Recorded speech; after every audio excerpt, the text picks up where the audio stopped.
So I have some time on the way to work.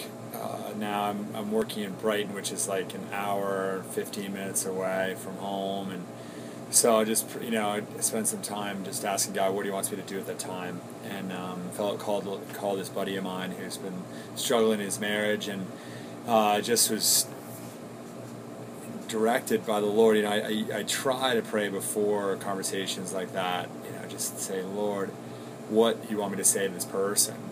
And so it was led, a bunch of different things that came to mind. Like, I felt like he's been called to fast to break off things in his life that he's still holding on to.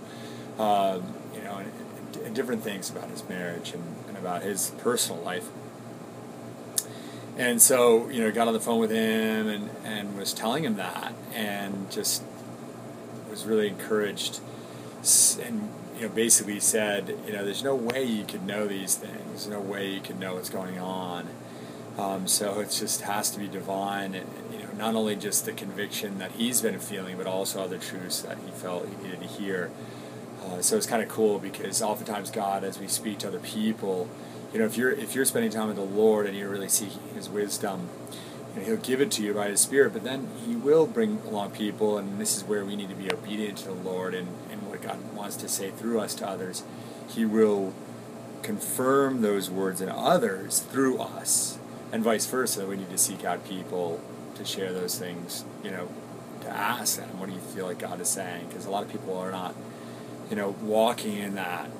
But this testimony is really to encourage you to trust and to just step out,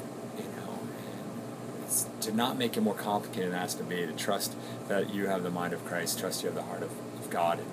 And as you love others and are praying for wisdom and how to encourage them and build them up and exhort them, like some of my words were to exhort him. I was like, I really feel like you need to fast, to break off these things that you're habitually doing.